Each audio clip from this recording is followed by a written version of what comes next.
What a finish to a fairly entertaining match in the Women's World Cup in Vizag. India suffering its first loss of the tournament, a 3-wicket loss to South Africa, who managed to chase 251 with a couple of overs to spare. First of all, India's first loss in the tournament. Let's go talk about what India did wrong today. It was one of those days where once again the top order, it was a 55-run opening partnership, but again, nothing else came from the top order. Yeah, you could see Smriti taking a little time to open up like she did the last two matches. I don't know what seems to be that little block that's happened to her, but Pratika took the aggressive start and that looked very nice and promising. And once Smriti hit that six to open up, it looked like, okay, they were going to start pressing the brake, accelerate a little more. But then it was at that moment when Smriti got out to Mulaba, the off spinner who did really well in the previous match. You kind of realized that Pratika and Harleen are going to step back in again, and they're kind of a little slow to get off the mark. That has been a problem noted in the last few matches. Harleen got out a little too early, bringing Harmanpreet in earlier, and they looked a little better. But then again the wickets started collapsing. So once again the trend followed, which is similar to the last two matches. The top order and that top middle order did not work properly again today. It was a sluggish surface. I think looking at all the dismissals that India had, you could see that batters were getting through their shots much faster than the ball coming on. And you can, for example, Harman's wicket clearly, she gave a lobbed catch to backward point. But in the second innings, that surely helps South Africa because once the dew comes in and the ball comes on faster, it does help them. But saying that, Richa Ghosh managed to pace her innings. In the end, she didn't have enough batters to bat with at the end. That's where Sneha Rana's contribution also needs to be pointed out. But she was there. She was waiting for those slower balls from the South African pacers. And she managed to get those boundaries that eventually took India to what one would say is a par score for a pitch like this. 250 is not too high a score as well, but it's par enough for this wicket, we felt.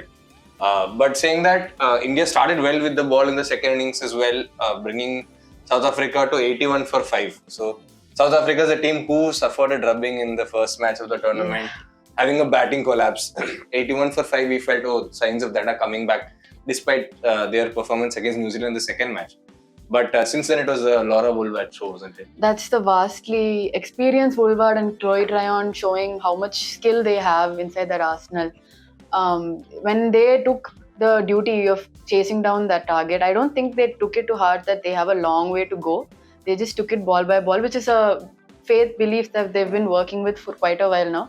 Woolward playing that anchor role has always been a familiar sight, and Tryon has been one of South Africa's mainstays for a very long time.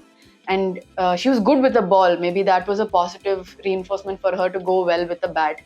She and Woolward stitched a good partnership before Woolward was cleaned up by Kranti Gaud, where a good Yorker, full delivery.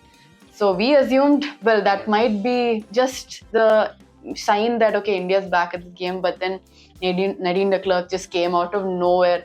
After being the most expensive South African bowler, she came and just switched gears completely, taking the chase fully in her control. Even after Tryon got out, she did look a little hurt, so I don't think she could have continued longer, but Nadine de Klerk just took it to her own hands and just did what she needed to do to ensure that famous chase is done. And she ensured that South Africa got its first win against India since 2022 World Cup. They've faced about 5 times after that, and all those times it has been India outshining them. But I think this is one famous win that Nadine de Klerk, Woolward, Cap also was very good with her bowling and started off very well. All of them would be very, very happy with their performance, considering first match is forgettable show, the second match is improvement. Obviously, Tasman Blitz couldn't perform, but I think the chase would have been easier if she was there. But yeah, this is probably one good win that they will keep with them to go better in the tournament. And for India, well, we saw this coming. The first 2 games were hard fought, but they needed a little bit of a wake-up call. And the next 4 matches are challenging ones. So I think if this is probably the law of averages catching up, this is the best chance for them to turn things around quickly when they face Australia on Sunday in the very same ground. Whether we don't know, we will hope for a better day.